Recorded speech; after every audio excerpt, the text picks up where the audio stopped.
Hello all, this is Roja Chaitanya and welcome to my channel Eesu vlog. So నేను ఇక్కడ 5 మినిట్స్లో breakfast ఎలా ప్రిపేర్ చేసుకోవాలి, దానికి కావాల్సిన ఇంగ్రీడియంట్స్ ఏంటి అనేది ఈ వీడియోలో చూపిస్తున్నాను.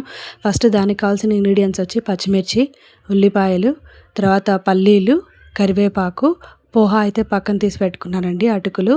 ఫస్ట్ అయితే ఇక్కడ ఒక ప్యాన్ పెట్టుకుని అందులోకి 3 to 4 టేబుల్ స్పూన్స్ దాకా ఆయిల్ వేసుకొని, ఆయిల్ వేడయ్యాక అందులో ఆవాలు, జీలకర్ర వేసుకొని వేయించుకున్న తర్వాత అందులోకి కట్ చేసి పెట్టుకున్న ఆనియన్స్ వేసుకొని కొద్దిసేపు వేయించుకోవాలి. ఆ తర్వాత పచ్చిమిర్చి వేసుకొని వేయించుకోవాలండి కొద్దిసేపు.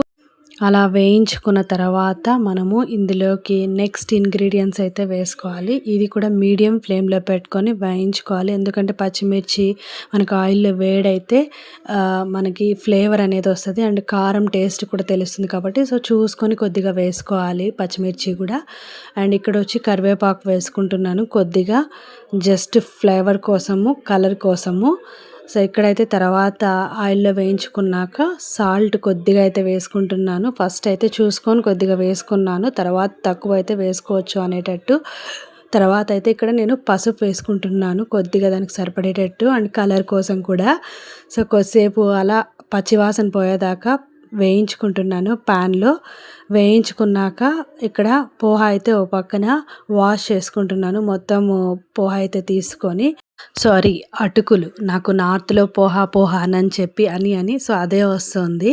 సో కొద్దిగా అటుకులు అయితే తీసుకొని కొద్దిసేపు అలా నానబెట్టేటంటే వాష్ చేసుకుంటేనే అక్కడ సరిపోతుంది మనకు. ఒక 70% అలా నానితే చాలు వాటర్లో. వాష్ చేసేటప్పుడు 70% నానింది అని అనుకున్నాక అక్కడ మనము పెనంలో వేసుకునేసి కొద్దిగా మిక్స్ అయ్యే వరకు కూడా మనము బాగా వేయించుకునేసేయాలి. అంటే మీడియం ఫ్లేమ్లో పెట్టుకొని బాగా మిక్స్ చేసుకోవాలి. కలర్ అంతా పట్టి ఆ ఫ్లేవర్స్ అన్నీ కూడా అటుకులకి పట్టేదాకా కూడా. జబల్పూర్లో అయితే మేము ఉండేటప్పుడు వింటర్ వచ్చింది అనుకోండి, ఇదే బ్రేక్ఫాస్ట్. ఎక్కడ చూడు బయట బండ్ల పైన కానీ మొత్తం అంతా కూడా ఎక్కడ చూడు ఇదే బ్రేక్ఫాస్ట్ కనిపిస్తూ ఉంటుంది. ఆ మంచుకి అక్కడున్న హాట్గా తింటుంటే ఆ ఫ్లేవర్స్కి చాలా టేస్టీగా అనిపిస్తుంది. ఇందులోకి మనకి కాంబినేషన్గా జలేబీస్ ఇస్తారు అక్కడ వాళ్ళు. సో ఇక్కడైతే మొత్తం అంతా మిక్స్ చేసుకున్నాక ఫ్లేవర్స్ అన్నీ పట్టింది, కలర్ కూడా కొద్దిగా మిక్స్ అయింది అని అనుకున్నప్పుడు లాస్ట్ టచ్ అయితే ఇచ్చేద్దాం. ఇందులోకి వేయించిన పల్లీలు వేసుకుంటే ఇంకా చాలా టేస్టీగా మారిపోతుంది అనమాట ఈ పోహా.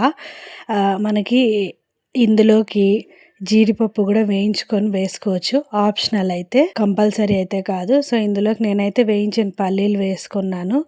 ఇంకా స్టవ్ ఆఫ్ చేసేసుకొని అందులోకి లాస్ట్లో మనము కొత్తిమీర అండ్ లెమన్ కూడా స్క్వీజ్ చేసుకోవచ్చు, ఆప్షనల్. తినేవాళ్ళు ఉంటే లెమన్ కూడా వేసుకోవచ్చు. నాకు ఇక్కడ కొత్తిమీర దొరకలేదు సో అందుకని కొత్తిమీర అయితే స్కిప్ చేసేసాను.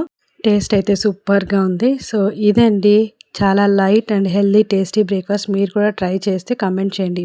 మీకు ఈ వీడియో నచ్చినట్లయితే తప్పకుండా లైక్ చేసి షేర్ చేసి సబ్స్క్రైబ్ చేయండి. Bye bye.